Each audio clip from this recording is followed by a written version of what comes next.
വളരെ പ്രധാനപ്പെട്ട മറ്റൊരു വാർത്തയിലേക്ക്. ഇസ്രായേലുമായി $7,400 കോടി ആയുധ ഇടപാടിന് ഒരുങ്ങി അമേരിക്ക. US സ്റ്റേറ്റ് ഡിപ്പാർട്ട്മെന്റ് ഇക്കാര്യം ഔദ്യോഗികമായി അമേരിക്കൻ കോൺഗ്രസിനെ അറിയിച്ചിട്ടുണ്ട്. ബെഞ്ചമിൻ നെതന്യാഹുവിന്റെ അമേരിക്കൻ സന്ദർശനത്തിന് തൊട്ടു പിന്നാലെയാണ് പുതിയ ആയുധ ഇടപാട്. ഐസൻ ജോസ് ചേരുന്നുണ്ട്. ഐസൻ, വളരെ തന്ത്രപ്രധാനമായ ഒരു ചുവടുവയ്പായി ഇതിനെ നമുക്ക് കാണേണ്ടതില്ലേ? കാരണം കഴിഞ്ഞ ദിവസം ബെഞ്ചമിൻ നെതന്യാഹുവുമായി ഡൊണാൾഡ് ട്രംപ് കൂടിക്കാഴ്ച നടത്തിയിരുന്നു. ഇതിന് തൊട്ടു പിന്നാലെയാണ് ഇത്തരത്തിൽ $7,400 കോടി ആയുധ ഇടപാടിന് അമേരിക്ക ഒരുങ്ങിയിരിക്കുന്നത്.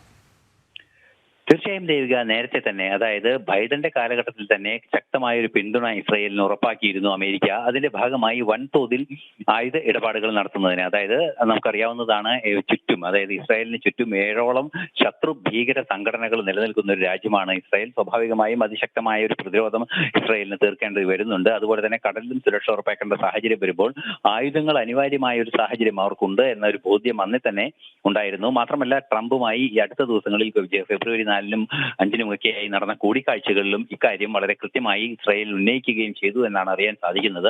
ഇതിന്റെ പശ്ചാത്തലത്തിലാണ് വലിയൊരു ഡിഫൻസ് ഡീലിന് ഒരുങ്ങുന്നത് എന്നാണ് മനസ്സിലാക്കാൻ സാധിക്കുന്നത്. 7,400 കോടിയോളം മൂല്യം വരുന്ന ഒരു പ്രതിരോധ ഇടപാടാണ് ഇരു രാജ്യങ്ങളും തമ്മിൽ നടക്കാനിരിക്കുന്നത്. വൻ ആയുധ ഇടപാടുകളാണ് നടക്കാനിരിക്കുന്നത് എന്നാണ് അറിയാൻ സാധിക്കുന്നത്.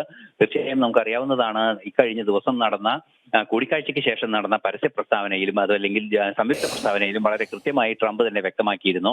അതായത് ഹൂതി വിമതരെല്ലാം തന്നെ ഭീകര സംഘടനകളാണ്. ഒരു രാജ്യത്തിന്റെ സർക്കാർ പോലെ പ്രവർത്തിക്കുന്നുണ്ട് എങ്കിൽ കൂടി അതൊരു ഭീകര സ്വഭാവമുള്ള സംഘടനയാണ്. അതിനെ പ്രതിരോധിക്കേണ്ടത് ചെങ്കടലിലെ സുരക്ഷ ഉറപ്പാക്കുന്നതിന് അനിവാര്യമാണെന്ന നിലപാടുകളെല്ലാം തന്നെ അറിയിക്കുകയും ചെയ്തിരുന്നു. ഇതിന്റെ പശ്ചാത്തലത്തിലാണ് വലിയൊരു ആയുധ ഇടപാടിന് കളമൊരുങ്ങുന്നത് എന്നാണ് മനസ്സിലാക്കാൻ സാധിക്കുന്നത്. 7,400 കോടി രൂപ മൂല്യം ഉള്ള 3000-ലേറെ മിസൈലുകൾ, അഡ്വാൻസ്ഡ് മിസൈലുകളും അതുപോലെ തന്നെ അനുബന്ധ ബോംബുകൾ ഉൾപ്പെടെയുള്ള അനുബന്ധ സ്ഫോടക വസ്തുക്കൾ ഉൾപ്പെടെയുള്ള സംവിധാനങ്ങളാണ് ഇസ്രായേലിന് നൽകാൻ തീരുമാനിച്ചിട്ടുള്ളത്. ദേവിക.